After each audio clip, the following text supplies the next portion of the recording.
গাজায় শান্তি প্রতিষ্ঠায় গঠন করা মার্কিন প্রেসিডেন্ট ডোনাল্ড ট্রাম্পের বোর্ড অব পিসকে অনেকেই জাতিসংঘের বিকল্প হিসেবে দেখছেন। এর মধ্যে বিশ্বের বহু দেশকে এই বোর্ডে যোগ দিতে চিঠি দিয়েছেন ট্রাম্প। তেমনই একটি চিঠি এসেছে ভারতের কাছেও। সেই চিঠি পেয়েই যেন গলায় কাঁটা আটকেছে নরেন্দ্র মোদীর। বলা হচ্ছে ট্রাম্পের চিঠির ফলে জলে কুমির, ডাঙ্গায় বাঘের হাতে পড়ার মতো পরিস্থিতিতে পড়েছে ভারত। এমন অবস্থায় গুরুতর এক সিদ্ধান্ত নিতে যাচ্ছে নয়াদিল্লি। প্রভাবশালী পাকিস্তানি দৈনিক দ্য ডনের এক প্রতিবেদনে বলা হয়, ট্রাম্পের বোর্ড অব পিস গাজার জন্য প্রতিষ্ঠা করা হলেও বিশেষ পরিস্থিতিতে এটি গাজার বাহিরে সংঘাত নিরসনেও ভূমিকা রাখবে। এমনটাই জানিয়েছেন মার্কিন প্রেসিডেন্ট। আর এখানেই ভয় পাচ্ছে ভারত। দেশটির ধারণা, গাজার পর কাশ্মীর ইস্যুতেও নাক গলাতে পারে ডোনাল্ড ট্রাম্পের এই বোর্ড অব পিস।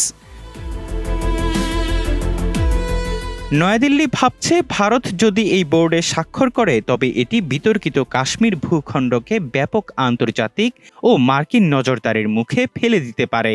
কারণ এর আগে ট্রাম্প কাশ্মীর ইস্যুতে মধ্যস্থতার প্রস্তাব দিয়েছেন। বিশেষ করে 2025 সালের মে মাসে পাকিস্তানের সঙ্গে উত্তেজনা বৃদ্ধির পর এমন প্রস্তাব দেওয়া হয়। তবে নয়াদিল্লি সবসময় এই ধরনের প্রস্তাবের বিরোধিতা করে আসছে। এক সম্পাদকীয়তে ভারতের প্রভাবশালী পত্রিকা দ্য হিন্দু ট্রাম্পের শান্তি বোর্ডে পাকিস্তানের যোগ দেওয়ার সিদ্ধান্তকে ভারতের জন্য একটি সতর্ক সংকেত হিসেবে দেখিয়েছে। পত্রিকাটি এই সতর্কবার্তার কারণ হিসেবে মার্কিন প্রেসিডেন্টের শান্তি স্থাপনকারী সাজার প্রবণতাকে গুরুত্ব দিচ্ছে। ট্রাম্প ইতোমধ্যে তার মেয়াদের প্রথম বছরেই একাধিক আঞ্চলিক ও বৈশ্বিক সংঘাত সমাধানের দাবি করেছেন। দ্য হিন্দুর সম্পাদকীয়তে উল্লেখ করা হয়েছে, যদি ট্রাম্প কাশ্মীর বিরোধকে তার শান্তি পরিকল্পনার অন্তর্ভুক্ত করার সিদ্ধান্ত নেন তবে শান্তি বোর্ড এটি সমাধান করার চেষ্টা করবে। একবার এই বোর্ডে যোগ দিলে ভারতের পক্ষে আন্তর্জাতিক শান্তিরক্ষী বাহিনীতে তাদের সৈন্য মোতায়েনের বিষয়ে আপত্তি জানানো কঠিন হয়ে পড়বে।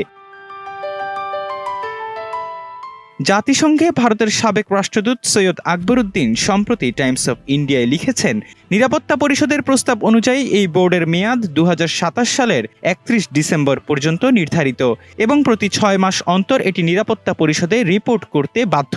তিনি উল্লেখ করেন, এটি নিশ্চিত করার জন্য করা হয়েছে যাতে এই অস্থায়ী ব্যবস্থাটি স্থায়ী বৈশ্বিক মডেলে পরিণত না হয়।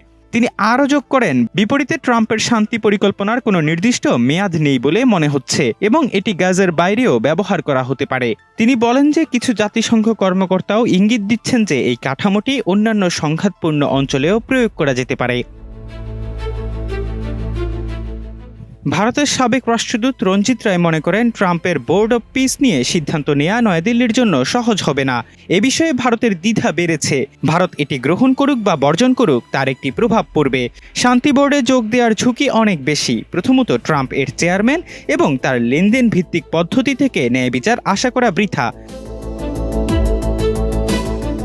দ্য হিন্দুর সম্পাদকীয়তে যুক্তি দেওয়া হয়েছে যে মার্কিন ভারত সম্পর্কের ফাটল এবং বাণিজ্য আলোচনার নাজুক পরিস্থিতিও এই পর্যায়ে ট্রাম্পের আমন্ত্রণ প্রত্যাখ্যান না করার কারণ হতে পারে। তেমনটি করলে ফ্রান্সের প্রেসিডেন্টের মতো ট্রাম্পের অসন্তুষ্টির মুখে পড়ার ঝুঁকি তৈরি হতে পারে।